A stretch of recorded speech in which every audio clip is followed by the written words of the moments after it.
Halo teman-teman semuanya, kembali lagi bersama saya Helen. Nah, topik pembahasan kita pada video kali ini yaitu tentang tujuan pengolahan kelas. Sebelum kita masuk ke topik utama, ada baiknya kita merefresh sedikit terlebih dahulu tentang apa sih itu pengolahan kelas? Nah, jadi pengolahan kelas pada dasarnya merupakan kegiatan yang terencana dan sengaja dilakukan oleh guru dengan tujuan menciptakan dan mempertahankan kondisi yang optimal sehingga diharapkan proses mengajar dapat berjalan secara efektif dan efisien sehingga tercapai tujuan pembelajaran. Dalam melaksanakan pengolahan kelas, tentu kita perlu yang namanya pendekatan. Dalam konteks di sini, kita sebagai calon guru dapat diharapkan mampu melakukan pendekatan terhadap seorang mahasiswa yang kita ajar dengan melakukan beberapa macam metode. Sebagai berikut yang diantaranya. Yang pertama, pendekatan kekuasaan.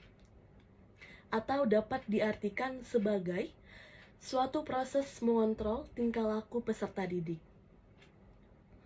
Atau peran guru di sini adalah mengontrol suasana kelas agar menjadi kondusif dan tetap disiplin. Yang kedua, pendekatan ancaman.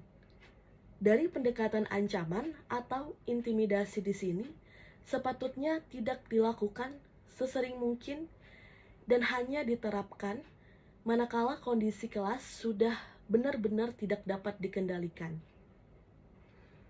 Yang ketiga, pendekatan kebebasan atau dapat diartikan sebagai suatu proses untuk membuat peserta didik merasa bebas dalam mengerjakan sesuatu di mana saja dan kapan saja.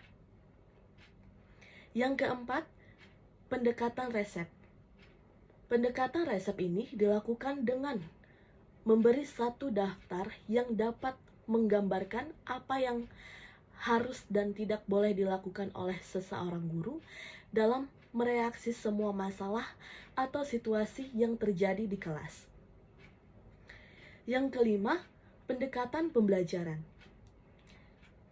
Pendekatan ini didasarkan atas suatu anggapan bahwa dalam suatu perencanaan dan pelaksanaan pembelajaran akan dapat mencegah terjadinya masalah tingkah laku peserta didik. Nah, dan yang terakhir yaitu adalah pendekatan perubahan tingkah laku. Nah, pengolahan kelas dapat diartikan sebagai suatu proses perubahan tingkah laku peserta didik dari yang kurang baik menjadi baik. Tapi itu semua tergantung dan kembali lagi kepada tenaga pendidiknya.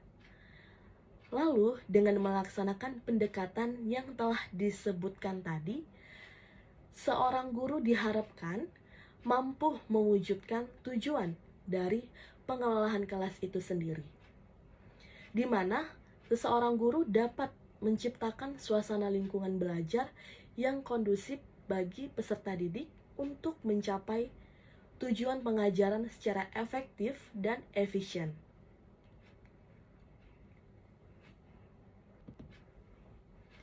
Tujuan pengelolaan kelas.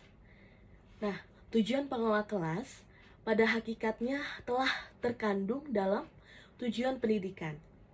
Secara umum, tujuan pengelolaan kelas adalah penyediaan fasilitas bagi bermacam-macam kegiatan belajar siswa dalam lingkungan sosial, emosional, dan intelektual dalam kelas. Fasilitas yang disediakan itu memungkinkan siswa belajar dan bekerja. Terciptanya suasana sosial yang memberikan kepuasan, suasana disiplin, perkembangan intelektual, emosional, dan sikap serta apresiasi pada siswa. Nah, tujuan itu diadakannya pengelolaan kelas adalah agar setiap anak di kelas itu dapat bekerja tertib sehingga tercapai tujuan pengajaran secara efektif dan efisien. Sebagai indikator dari sebuah kelas yang tertib adalah yang pertama, setiap anak terus bekerja tidak macet.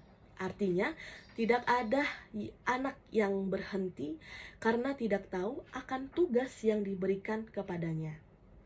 Nah, yang kedua, setiap anak harus melakukan pekerjaan tanpa membuang waktu.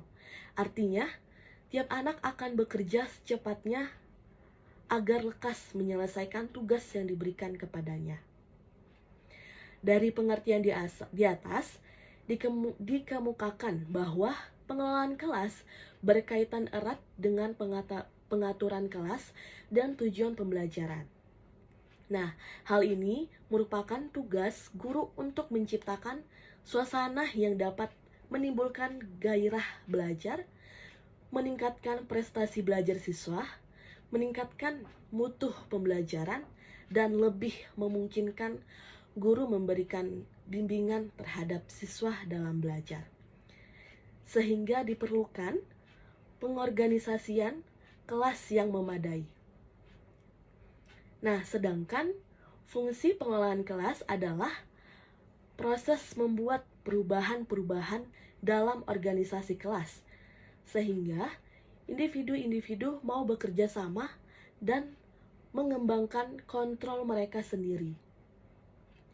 Nah, siswa harus mampu memimpin kelasnya sendiri sebagai kontrol dalam belajar mereka. Kerjasama dalam kelas akan tampak dengan adanya kekompakan untuk semangat belajar. Nah, jadi dari uraian di atas dapat disimpulkan bahwa tujuan pengelolaan kelas adalah untuk mewujudkan suasana belajar mengajar yang efektif dan menyenangkan serta dapat memotivasi siswa untuk belajar dengan baik sesuai dengan kemampuannya dan menghilangkan hambatan yang dapat mengganggu pembelajaran sehingga dapat tercapainya efektivitas atau keberhasilan pembelajaran. Baik teman-teman semua, sekian dari penjelasan saya. Terima kasih.